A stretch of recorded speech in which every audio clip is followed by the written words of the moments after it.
wrote. Once again, this is year 12 of our Tuesday afternoon classes, believe it or not. I still remember that the old dark library before Shari Shemayim's renovation. So we've come a long way. Now we're online. Isn't that wonderful? We don't know for how long. No, we don't. This is true. Whatever it'll be. But for anyone who did not yet register and would like to, you can email Rebecca at Mekorot18, Mekorot 18. Okay, so I'll tell you what, Ruchama. It's okay because you respond the email where you got this link. Yes. Okay, I just put the email in the chat for anyone who wants to sign up. That works. There is a fee for the year, but arrangements can be made if it's a hardship. Please don't let that stop you from coming to learn.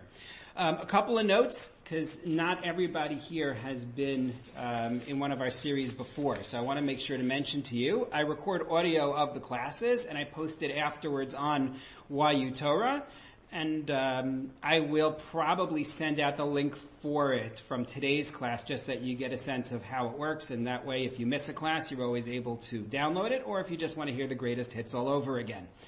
I do hope that people will feel comfortable keeping their video on. I'm not recording video of the class. It's certainly much better for me. I always prefer to see people when I'm speaking. So I would appreciate it. Also, if you have comments, questions during the class, please do not write them in the chat. Instead, say it outright. Ask the question, interrupt is just fine. This is meant to be a conversation, and that, to me, works a lot better. So that way I don't have to worry about monitoring the chat while also, giving the class. Other things? I think those are the introductions. I will note that the series as a whole across the year is dedicated by Dana and Ilan Rubenstein. And that this specific session actually has a few people who dedicated the class. David and Chana Klein, Maury and Carrie Clients, and Maury Korenblit, and also it's dedicated in memory of Yisrael ben Avram Weinstock, Olav Shalom, whose yahrzeit is on the 8th of Cheshvan, which is next week. Dedicated by his family. Shema should have an aliyah. Okay, so we're doing Megillat Esther. So there's a lot to talk about here. But the first question that I want to begin our discussion with is, why learn the book of Esther at all? What's the point of learning Megillat Esther? We're familiar with the story. You hear about it Purim time. You learn about it as a kid. Why would one want to spend time learning Megillat Esther? So I'll just suggest that it's a very strange book to be in the canon. It's a very strange story, which would not seem that may or may not include God. And it also doesn't seem to be the kind of lifestyle that one thinks that one wants to emulate, or all kinds of other things. So what's it doing here? And that's good enough reason to start discussing it. Yes. What is this doing in Tanakh anyway? This is a legitimate question for sure, and grounds for learning the book for sure. Gita, you were going to say? No? Okay, I misunderstood. I want to show you a source which is often discussed, somewhat misunderstood, and it's the first source on the source sheet. Everyone got the source sheet either from me or from Rebecca? If not, I'm going to post it here in the chat as well, so that people will be able to download it.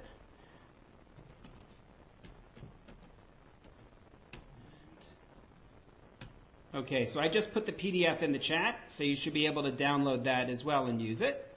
But the source is the first source you see there. It's from the Jerusalem Talmud, Talmud Yerushalmi. Classic line, quoted in a variety of contexts. Rabbi Yochanan Amar, Rabbi Yochanan said, Hanivi'im v'aketuvim atidin li batel. He says, the prophets and the writings, the latter 2/3 of Tanakh, will be canceled. They're going to disappear at some point. V'chameshet sifrei Torah einan atidin li batel, but not Chumash. He says Chumash will always be there. Matama, what's your basis for saying that Chumash will never disappear? Because at Har Sinai, Hashem spoke, Kol Gadol Velo Yasaf. It was a great voice, and the way he translates Lo Yasaf is, it did not cease. The voice at Sinai never halted. Now, clearly this is homiletic, meaning the voice at Sinai is not the voice that is speaking all 5 books, right? As the Gemara discusses, we receive sections of the Chumash later on when we are in the wilderness. Not to mention, this doesn't say anything about the prophets and the writings ceasing. It just says that the voice at Sinai never stops. Nonetheless, bear with Rabbi Yochanan, because Rabbi Shimon ben Lakish is the one we're really interested in. Rabbi Shimon ben Lakish Amar, Af Megillat Esther v'halachot einan atidin libatel. He says, not only does the Chumash never cease, but also the book of Esther and halachot, meaning Mishnah. Those also will never cease. Why? Biblical verses. You have the line of Kol Gadol Velo Yasaf at Sinai, that voice that did not cease.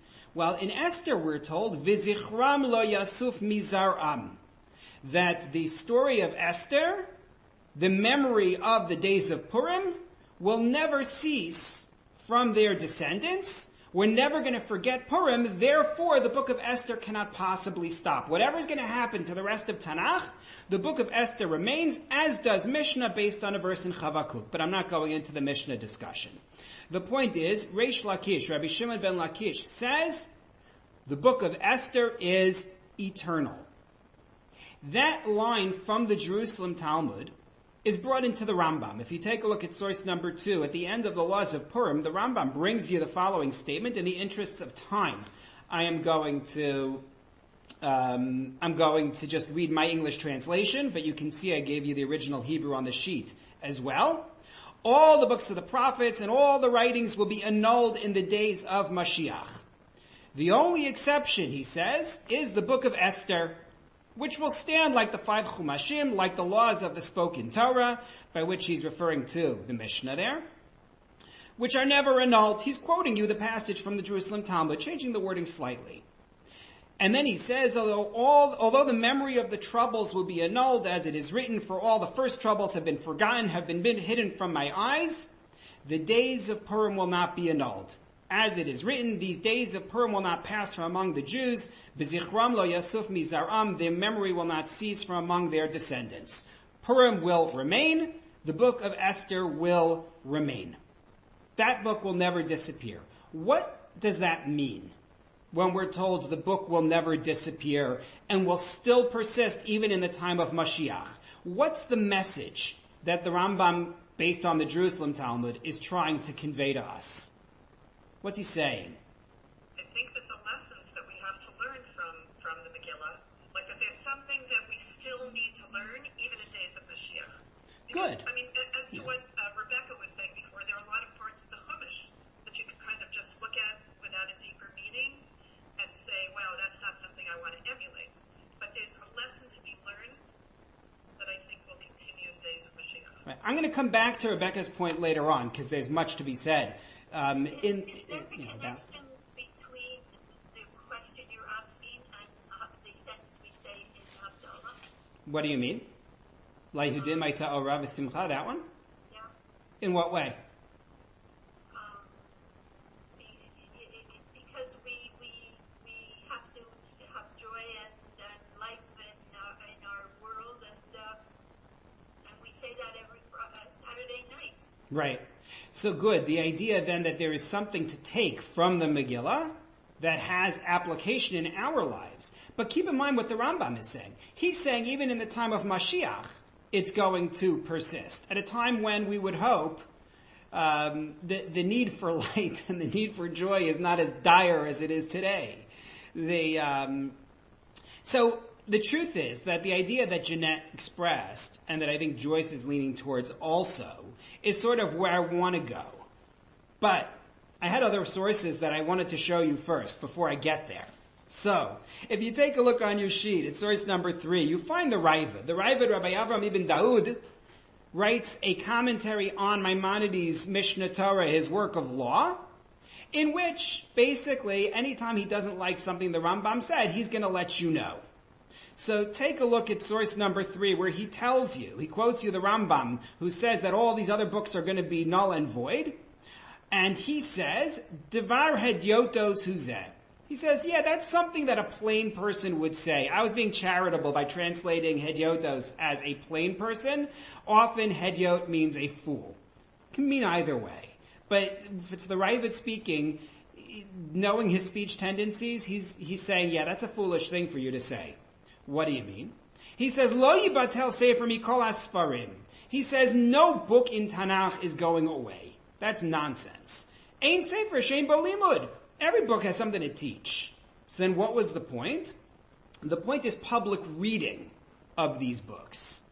And the idea is, people may stop learning Yeshaya, which I don't think they ever should. But people may stop learning Yeshaya. People may stop learning Yechezkel. But they're never going to stop learning of Esther. These books will always be read communally. And that's one approach to the problem. Another approach to it, actually similar, a similar approach, is found in the writing of Rabbi Yitzchak Hutner, the Pachad Yitzchak. He says Esther is eternally relevant, and it's relevant in the time of Mashiach because it predicts Mashiach. There is so much in the book of Esther that is messianically oriented. For example, when Esther says, let the king and Haman come to my feast tomorrow, machar, it's a reference to an ultimate machar, an ultimate tomorrow, a messianic time. So therefore the content will remain relevant. Another approach, kind of the opposite approach, the Radomsker Rebbe, the Tiferet Shlomo, says just the opposite. Other stories are overshadowed by Mashiach, but Purim is not. He says, don't worry about all these different answers. This isn't going to be on the final. I'm just trying to show a little bit of the breadth of approaches that are found to this line. The Radomsker Rebbe says other celebrations are about God's chesed, God's kindness, which we didn't deserve. However, on Purim, we actually did deserve it. When you read the book of Esther, you find that we earned our redemption. There's a national repentance. There are acts of greatness by Esther and Mordechai. And therefore we earned it. Hang on, Ruchama, hold on one second. What I'm trying to show is that you have a range of ideas here about the relevance of Esther, in which Ravid says all books are going to continue to be read, but this is going to have a communal reading. You have the idea that Esther is relevant in the time of Mashiach because it relates to Mashiach. It's a Mashiach-like event. And then you have the argument that actually Mashiach is about God's kindness. Esther is a separate concept. It's about us earning it. And therefore it remains relevant. Mashiach doesn't do away with it. All sorts of different ideas for why this book remains relevant and is read.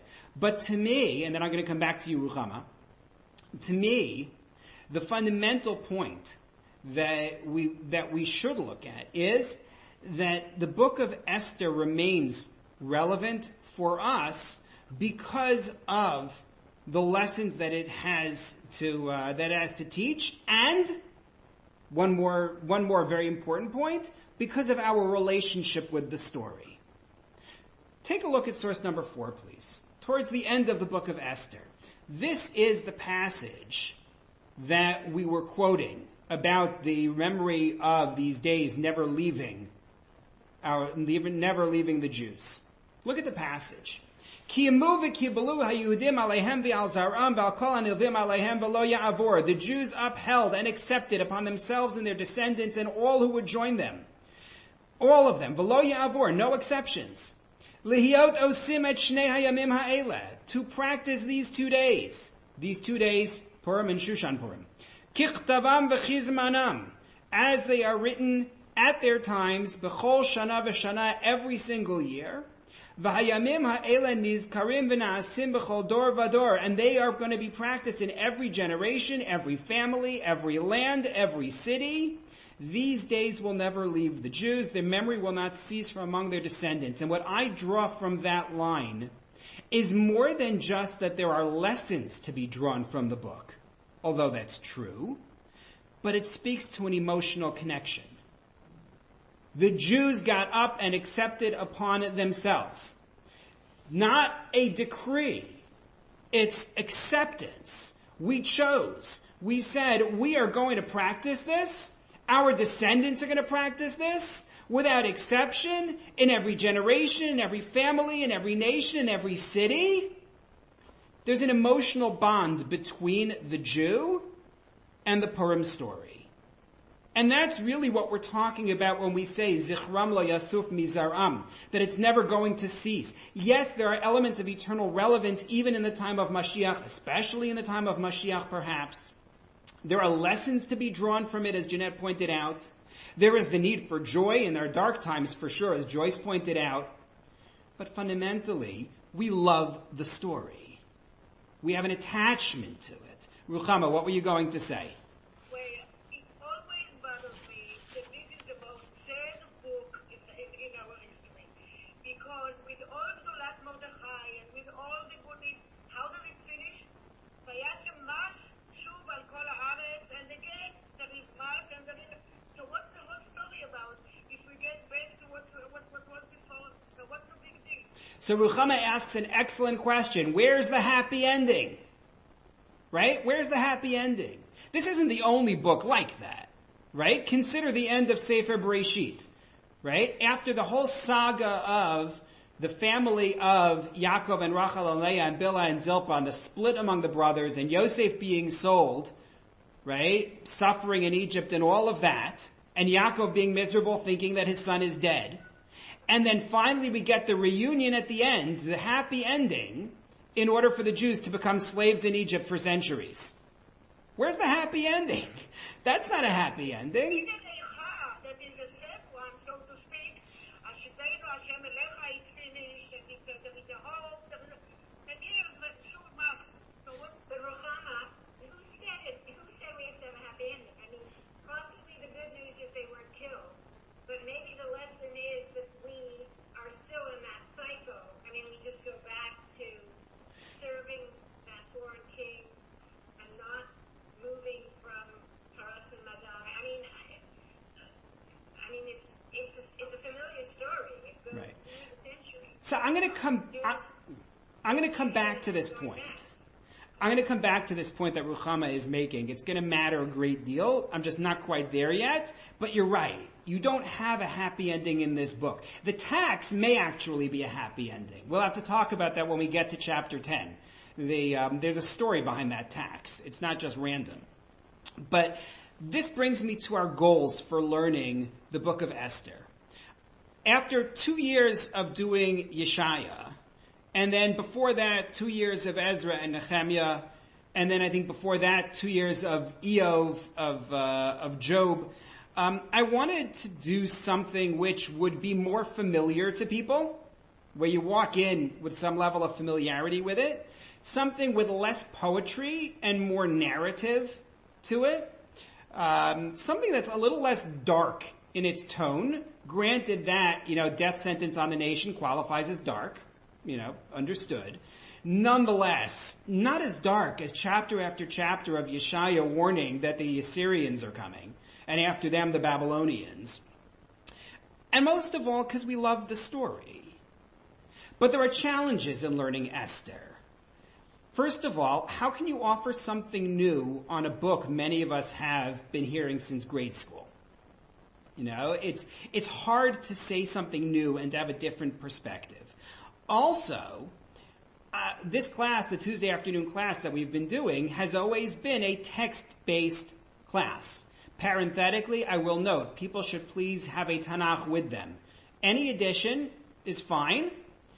Should have English if you like English, or Spanish or any other edition that you like, but please have a Tanakh with you, because I would like to avoid having to also bring Tanakh and translate it on the source sheets. There's enough already to put on there. So for this week I did. I brought the verses and did the translations, but normally I'm going to want to be able to refer to the book without putting the book on the sheet.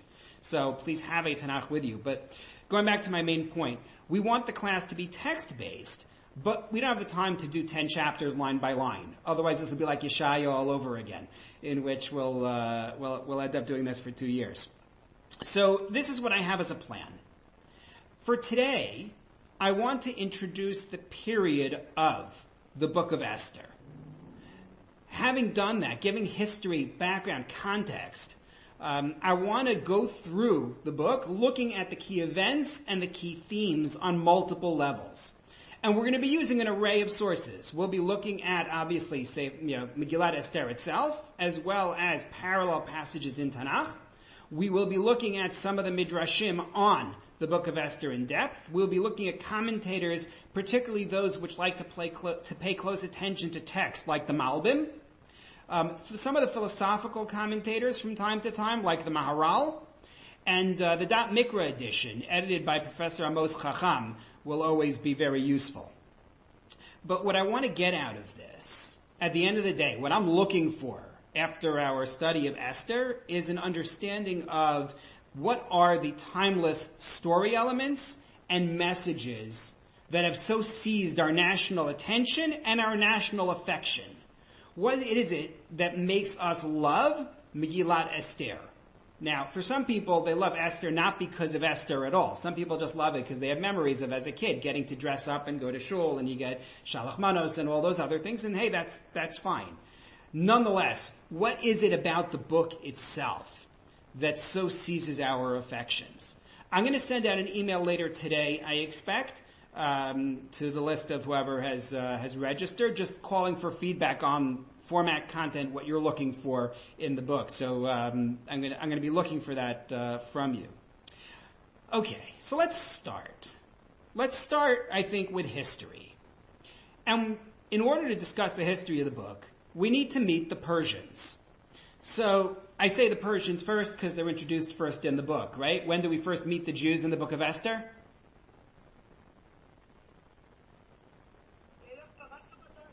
No, when do we meet the Jews in Esther? When they're looking for the bride, second chapter. Right, second chapter, we're looking for a queen. The first chapter does not seem to have Jews involved. We'll find out that we get read into the story, don't worry. But fundamentally, we're in the second chapter. So the first chapter is indeed time to meet the Persians. So this story takes place during what is called the Akimanid Dynasty. This was the first great Persian empire. It was founded by Cyrus the Great, working with secular chronology for reasons I'll come back to.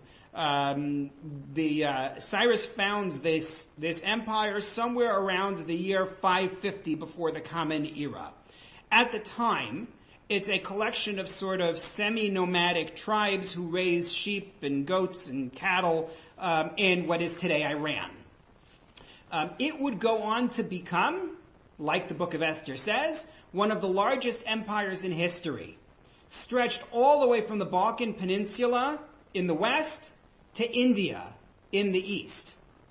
Darius the Great, who is the fourth king of the Akimanid Empire, or depends on how you count the kings, I suppose, could be the third, ruled over the Persian Empire at its largest, stretching from the Caucasus and West Asia to what was then Macedonia, and today, as I mentioned, is the Balkans.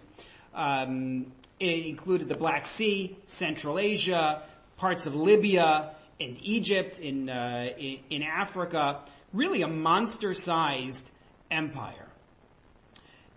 I gave you in source number 5 on the sheet a list of Persian kings from this period of time. I'm just going to mute people because I'm getting a little bit of background noise, but you can always unmute to ask a question or make a comment. The list of kings here, and again, I'm working with the secular chronology, and here I'll explain why. Those who were with us when we learned Daniel will remember this. There's a gap of about 160 years between the traditional chronology recorded in a midrashic book called Seder Olam and the years that the historians give us for the Persian Empire. Normally, you can sort of deal with that by saying, so here is the secular year and here is the year that Seder Olam gives. But you can't do that when you're dealing with the Persian kings, because Seder Olam doesn't know that these Persian kings exist or doesn't acknowledge that they exist. In Seder Olam's version of history, there were only about 4 Persian kings in this entire period. And the period is a lot shorter. It's missing a lot of years. Why that is, great discussion, which we sort of discussed somewhat when we did Daniel. It's not really our topic for right now. There are different theories that are proposed, but the bottom line is that you can't really give Seder Olam years because there aren't any for these kings. Some of these kings, like I said, are not even listed. So I listed Cambyses the first, even though he's not really part of the dynasty, just because otherwise you start Cambyses with the second, and everyone's like, well, where's the first? So the answer is the first was there. He's Cyrus's father. But Cyrus, we said, was the founder of the dynasty. He conquered Babylon, in the year 539. We learned about that in the Book of Ezra. He was the one who sent the Jews back to ultimately build the Beit HaMikdash. Cambyses II is the son of Cyrus, followed by Darius the First. Cyrus, I gave you in parentheses there. Cyrus is the one who in Tanakh we call Koresh. Darius we call Daryavesh. Then Xerxes. I'm going to come back to Xerxes being Achashiveroch in a little bit. Then you've got Artaxerxes, or Artaxasta, as he's called in the Book of Ezra. And then you've got Darius II, also known as Daryavesh, and it goes on. I didn't list you more Artaxerxeses because I feel like one Artaxerxes is really enough. But ultimately, in the year 330 before the Common Era, Alexander the Great invades and takes down the Persian Empire. The Persian Empire was known for culture. It was known for trade. And in the Persian Empire, you ultimately get a religion known as Zoroastrianism. This dualistic religion that believes in forces of light and forces of darkness, forces of good and forces of evil, however you want to frame that. That becomes part of an essential part of the Persian Empire. They're also known for certain traits that are going to come up in the Megillah. Take a look at source number 6 from Herodotus. A note about Herodotus. Anybody familiar with Herodotus? I keep saying his name because I'm really proud of myself for learning how to pronounce it. Herodotus. I'm going to keep on saying it. So what you have to know about Herodotus is that he's Greek. You know the line, history is written by the victor? So he gives you the record of the Persian Empire. So you have to know that some people consider him the father of history and other people consider him the father of lies. Because he wasn't really biased in favor of the Persians. So take what he says about the Persians with a grain of salt. He's a little bit of a polemicizer. Take a look at source number 6, though, because this will ring true for those who know the Book of Esther. He says of the Persians, they are very partial to wine. No one may vomit or urinate in another's presence. This is prohibited among them. Good trait. Moreover, it is their custom to deliberate about the gravest matters when they are drunk. And what they approve in their deliberations is proposed to them the next day when they are sober by the master of the house where they deliberate. And if, being sober, they still approve it, they act on it. But if not, they drop it. And if they have deliberated about a matter when sober, they decide upon it when they are drunk.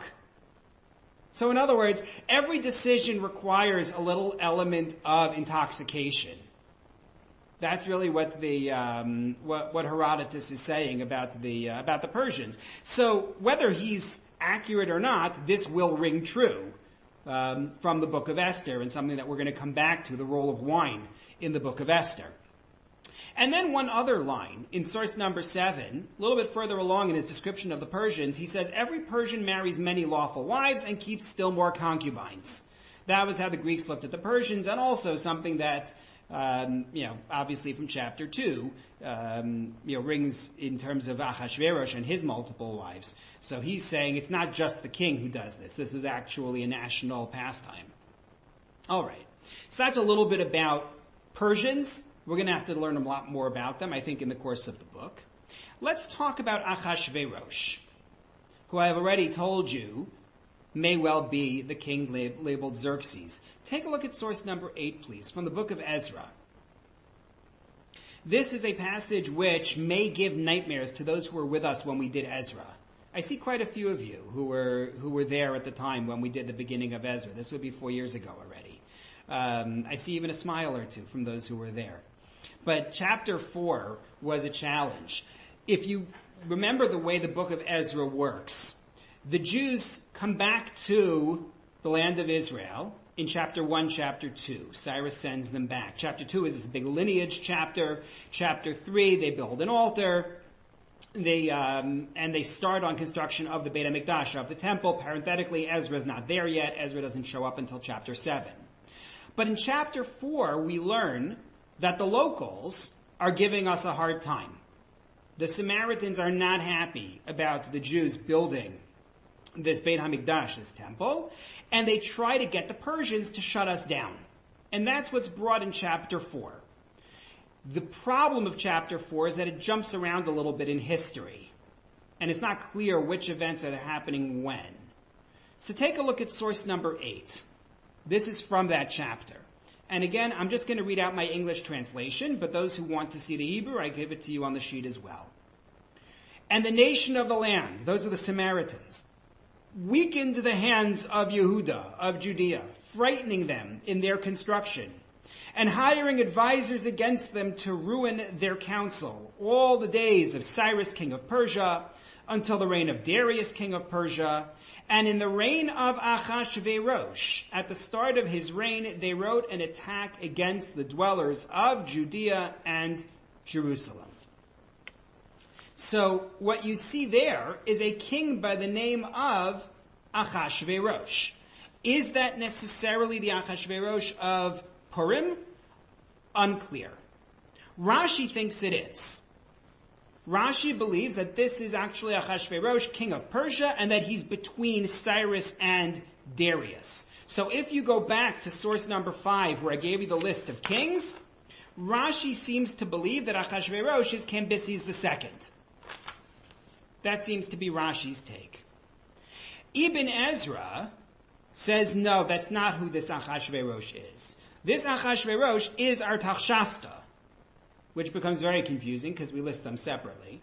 Nonetheless, the historians tend to say that this Achashiveroch is indeed Xerxes. Specifically, the Xerxes who follows Darius the First.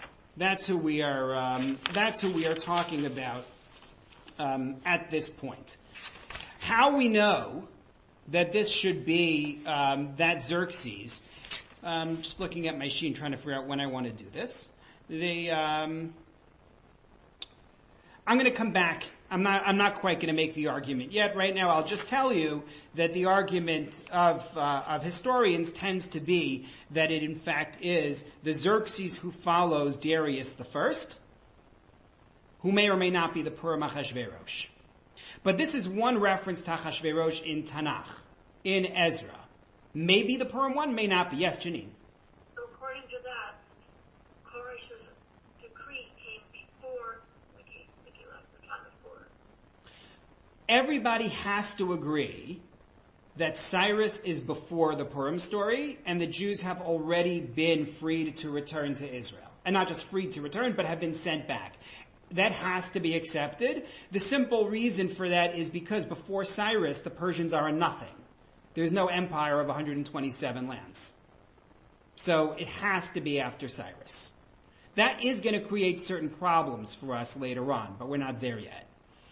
But yes, it's post-Cyrus. But that's one reference. Yeah, Susan. Do we consider Megillat Esther as old? Like, I know a lot of books we aren't supposed to say are historical, but this one seems to be more historic. Like, we consider it's giving the history. It's not just the story, but it's also a historical piece of work. Yes, it is definitely considered a work of history, such that I would be negatively surprised if there was something here that didn't, fit with history. I would not simply be able to write it off as, metaphorical or something like that. We expect this to comport with history. That's correct. So that's one use of Achashverosh. The other mention of Achashverosh in Tanakh is found in source number 9 in the book of Daniel, where we mention Darius, king of Media, who was the son of Achashverosh. Now, who Darius the Mede is really its own historical problem that we did discuss when we learned Daniel. I'm not going back to that. But now what we've seen is the entire collection of Achashiverosh appearances in Tanakh. You've got a reference in the Book of Ezra, who may be the one of Purim, who may not be. You have a reference in Daniel, who may be the one of Purim, who may not be.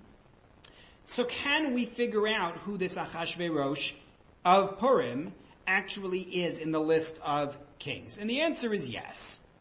We can rule out some of the kings easily. Go back to source number 5.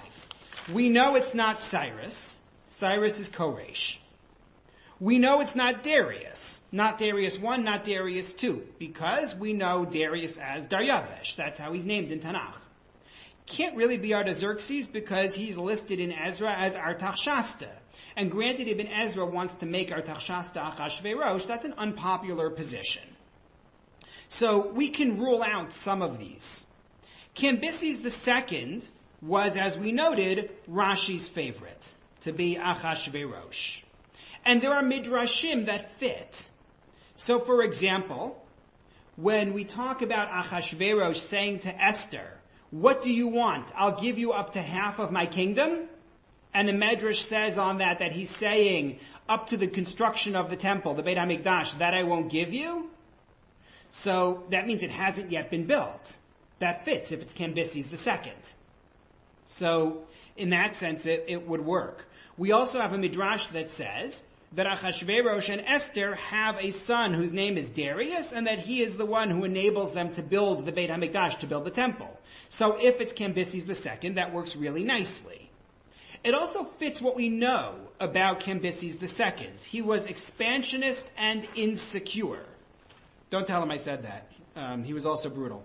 But that's how he's known. Herodotus certainly records that. So you could say that. However, the name Cambyses does not really translate to Achashverosh. Just from a name perspective, like Cyrus, Koresh, I can do that. Right? Daryavesh, Darius, that works. Cambyses, Achashverosh is a lot harder to do. So that's a weakness. The main approach is, as I said before, that it is Xerxes. First of all, because the name works. Take a look now on your sheet, please. Professor Gavriel Cohn wrote the introduction to the Dot Mikra on Esther, and he made this point. But if I had brought it from him, I would have had to do two things. Number one, I would have had to retype, because you can't cut and paste the Dot Mikra. And number two, I would have had to translate it. But I found that Mitchell First actually wrote an article about this in source number 10, and so I didn't need to bring Gavriel Cohn and translate him, because Mitchell First did it. For those who aren't familiar with him, he's a very interesting fellow. He's a lawyer, lives in New Jersey, and has certain interests that he's very, very into. One of them is the history of the Persian period. He wrote a long and detailed book on the problem that I mentioned earlier about the missing 100 and something years, trying to show all the different positions on it and the explanations for it. So he has an article here in which he talks about the Achashiveroch identification with Xerxes. Take a look. He says, this identification of Achashverosh with Xerxes was only determined once Old Persian cuneiform was deciphered in the mid-19th century. Once the code was cracked, it was discovered that the name of the king that the Greeks had been referring to as Xerxes was in fact I'm not going to pronounce that one. Xerxes. The Greeks could not properly record his name because they didn't have a letter to represent the shin sound. Xerxes is very close to the Hebrew Achashverosh, with the two names identical in their consonantal structure, centering on the consonantal sounds ch, sh, r, and sh. And the Hebrew only adding two vavs and an initial aleph. So Achashverosh is Xerxes. Even scholars who do not believe in the historicity of the Megillah are typically willing to accept that when the Megillah refers to Achashverosh, the intent is a reference to Xerxes, Xerxes. You follow? In other words, even those who think that Megillat Esther is made up think that it is a story of historical fiction being made up about King Xerxes. That's the idea. It also makes sense to do that. That passage in Ezra that we quoted in source number 8 works better this way, with Achashiveroch being after Darius and before Artaxerxes, Artaxerxes. So that works well if that's the Purim, the Achashiveroch of Purim.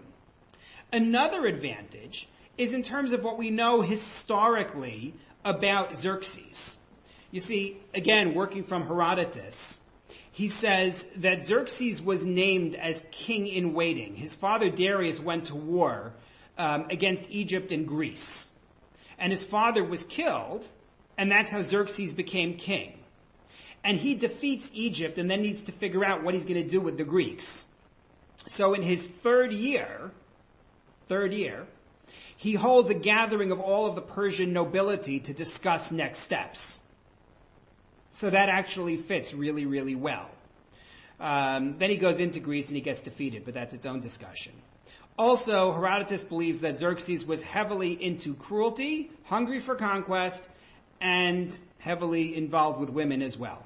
So, points for that identification. Sorry? There are certain problems, though, with this identification. We know that Xerxes' wife was a woman named Amestris. So first actually argues that Amestris, Esther, works really well. Maybe. Another problem here is that if Achashiveroch is really this late in the Persian Empire, and Mordechai was one of the exiles taken originally from Israel to Bavel, as seems to be recorded in chapter 2, he would have to have survived about 110 years to this point. Now, that's hardly the first time that somebody is superannuated in Tanakh. Nonetheless, it's a hard sell. You could say maybe he was descended from those exiles. You could make that argument. But that's something that is a bit of a concern with the Xerxes identification. We have more to talk about with that. I just wanted to give a flavor of some of the history and some of the orientation here to it before we get into the book itself. But the things to know about Persia are, again, just to summarize, they are expansionist. They are a rising cultural hub. They are a mega empire, a sprawling empire. And King Xerxes, who reigns at a time when they are at their height, is likely Achashiveroch. That's to sum up in a sentence what I've been trying to get across. The Medes, Madai, are a nation in northwestern Iran. The Persians actually conquered the Medes. Cyrus was the grandson of the last king of Media. Every time I say king of Media, there are people I think of, but nonetheless. He is the grandson of the last king of the Medes. But we don't have a whole lot of other information about them. But let's talk about the Jews. And this is going to take me back to a point that was made before by Ruchama about the happy ending.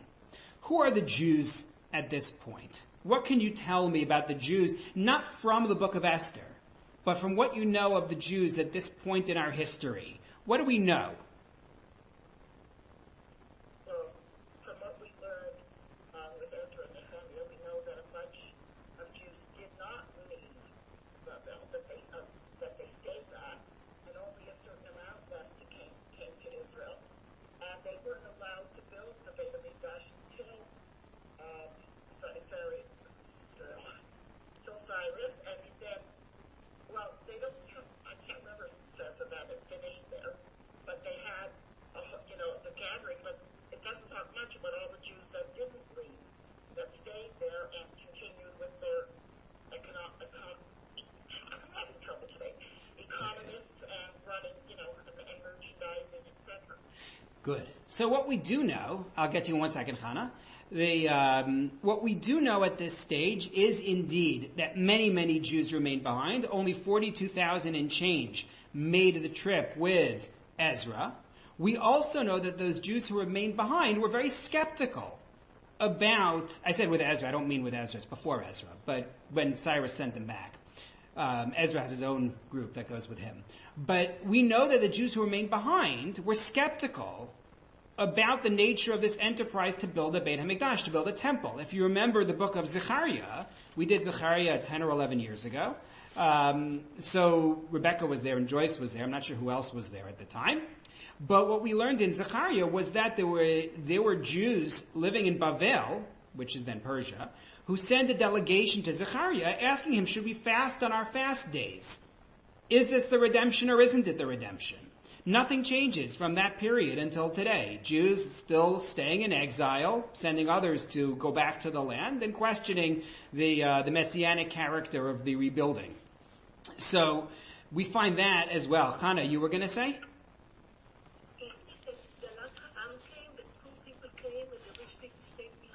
Right. So the Jews who returned tended to be impoverished, although supported by Cyrus. The Jews who stayed behind in exile were not necessarily doing a whole lot better. The ones who stayed behind in Bavel were not necessarily doing a whole lot better. We know that they were ignorant of Torah in many respects. That emerges in the books of Ezra and Nehemiah. There were all sorts of lineage problems among those Jews. We find when Ezra comes back, he tries to identify who the Kohanim were, and some of the Kohanim are missing the books that are supposed to record their lineage, and that's a problem. We find that the Jews who come back to Israel intermarry among the Canaanites, and it's not so clear whether that was a continuation of a practice that had already gone on back in Babylon. We know separately that Aramaic has become the language of the Jews who live in Bavel/Persia. That really becomes their tongue. They speak Aramaic. Their knowledge of Hebrew is much weaker, which affects a whole variety of things. This is an exile population in trouble. That's really what we're looking at. They're in economic trouble, they're in religious trouble, and one wonders how long they would have retained their identity there if not for the events of Purim. And that brings me to a comment by Yoram Chazoni. He wrote a book called The Dawn. It's now probably, 15, 20 years ago that he came out with the book, maybe a little less, maybe 10 to 15 years ago. It's a very interesting read. It's very readable. I enjoyed reading it. And he makes the comment that the Jews in exile and Jewish life in exile are the goal of the Book of Esther. In doing so, he answers a question that everybody should be asking, which is, if this book, as I said to Janine before, is taking place after the Jews have already been licensed by Cyrus to return, when they've already built a Mizbeach, they've built an altar, right, which we did months after we got back. If we're trying to build a Beit HaMikdash, a temple, where are we in the book of Esther? Why is there not a single mention in the entire book of the Jews who are living in Israel? They're just subsumed under the 127 lands? They have no independent significance? So take a look at what Hazoni says. He's not answering that question directly, but what he writes here does address the question. Source number 11. When the rabbis of the Talmud looked back across Jewish history, seeking to grant it coherence and permanence by assembling its teachings into a canon, they understood Esther to be of the utmost significance in concluding the Bible. He has the rabbis of the Talmud canonizing. That's actually its own discussion, which we're not going to do today. Maybe at some point we will. But we get to chapters 8 and 9, and we talk about the question of who wrote the Book of Esther. We'll need to really discuss that. But in any case, he says the goal in canonizing Esther was they understood it to be of the utmost significance in concluding the Bible. To begin unraveling the riddle of Esther's meaning, we must first recognize that Esther is a book about exile. That is, unlike most of the other writings in the Bible, which depict the Jews in their efforts to come to the land of Israel and build a Jewish nation there, Esther describes a world in which the Jews are distant from their land, their tradition, and their God. Think about it. Most of Tanakh has no direct relationship with the life of a Jew in Canada. We learn all sorts of lessons. We learn our halachic obligations. But realistically, it's meant for Jews who live in Israel. That's what it's all about. But not the Book of Esther.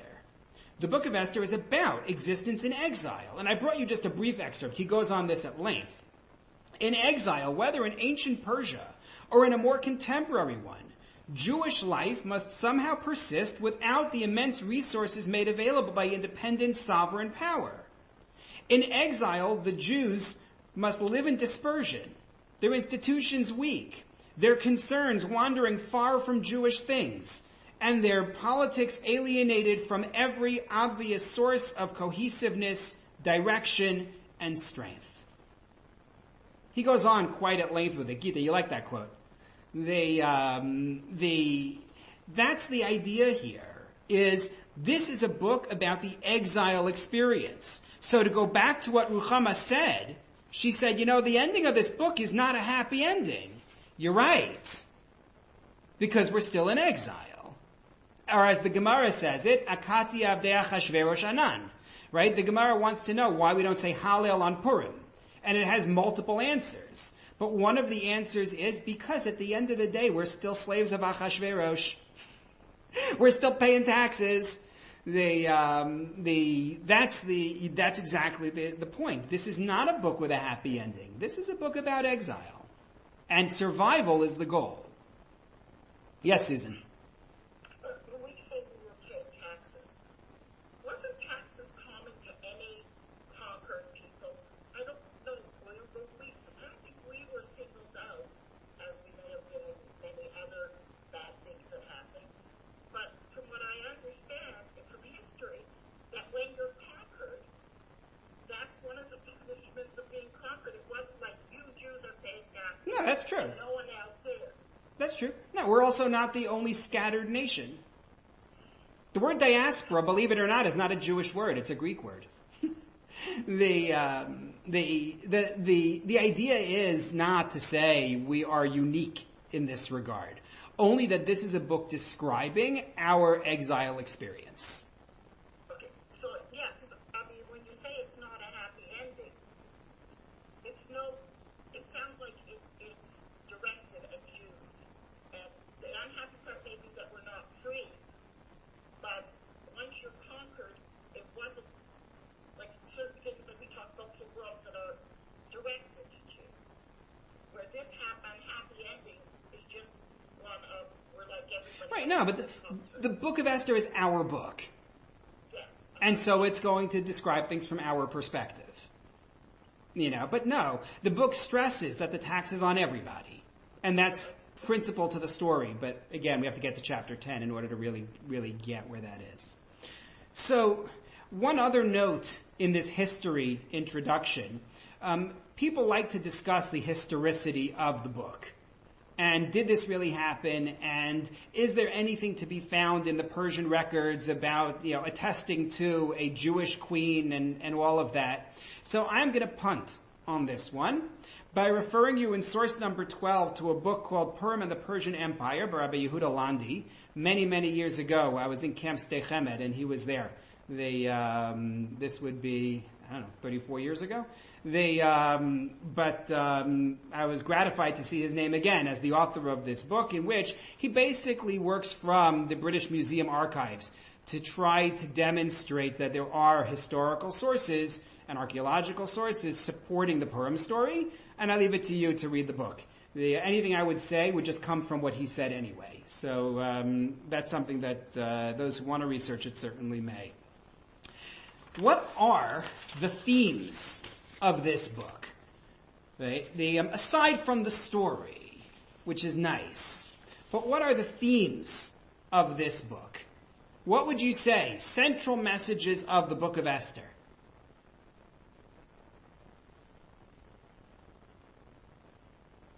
Drinking and governing can kill a friendship.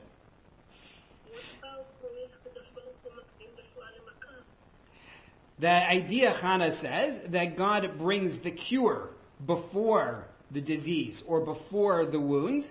I would expand further, although you're right, and say, in general, the theme of the divine hand orchestrating events invisibly but miraculously is something that the sages certainly perceived there. Rebecca noted in the beginning that we don't have God's name here. You didn't make that specific comment, but that, in general, you don't find God discussed overtly, although it's a very religious book, meaning when the people find out that they're under threat, their reaction is, let's fast for 3 days.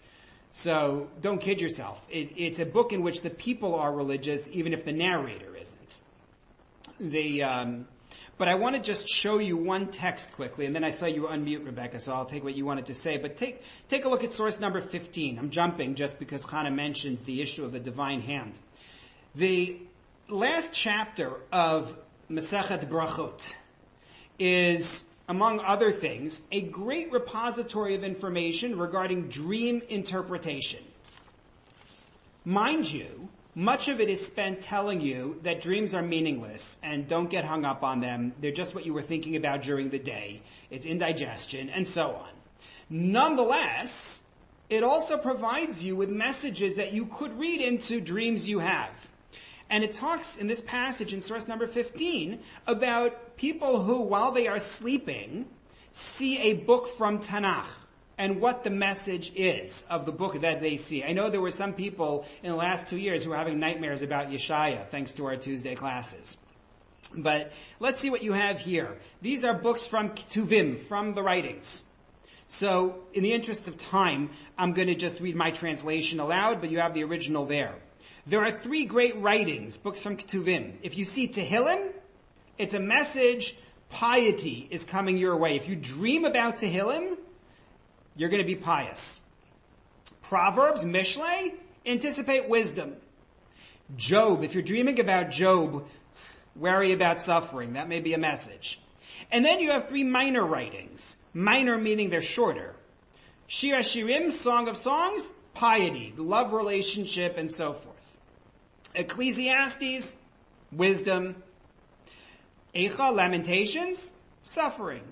And then one who sees the book of Esther, a miracle has been done for him. The book of Esther represents miracles, the hand of God behind the scenes, but definitely present. That's one of the national themes of the book of Esther. Another national theme of the book of Esther is exile. As we've already said from Chazoni's point, it's very much about exile. Exile in terms of how you relate to the government, and exile in terms of how you relate to God. I brought you a passage in source number 13. This is the passage, the classic passage about what Esther ate in the palace, when the text says that the agent in charge of the harem gave her something different. He altered her and her maids. What does that mean? So Rav says it means that he gave her Jewish food. Deli, cha, that kind of thing. They gave her Jewish food. Basically all the things with a lot of calories and fat and triglycerides. Shmuel said he fed her the necks of pigs. And Rabbi Yochanan links it to Daniel. We're going to have to come back to that. What are Rav and Shmuel both saying to you here? What is the message of Rav and Shmuel? They were aware she was Jewish. Okay.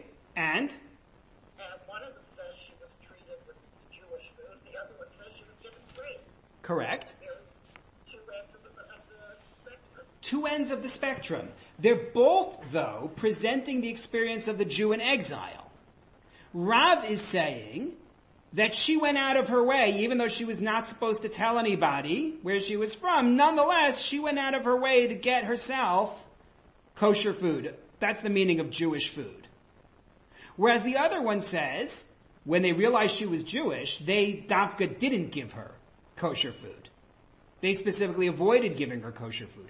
Either one is an accurate read of the Jewish experience in exile. What the sages are reading here in this layer of the book, and we'll see it at length elsewhere, is they're seeing this as a book that the Jew in exile can look at as a model for their existence. Oh, look, it happened here too. there's more, and here's how they dealt with it. There's more to be said. I've been rushing a little bit because I saw it was 2:30 coming, but I think what we'll do is this. Next time, God willing, we're going to come back to discuss the themes of the book, very briefly who wrote the book, and then we're going to go into the text itself and start on chapter 1. I don't want to spend a lot of time talking about Esther. I want to learn Esther.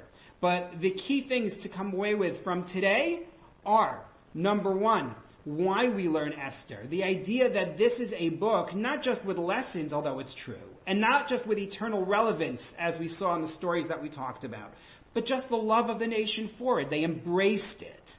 And it's never going to leave the Jewish people, and I want to know why. What is that embrace coming from?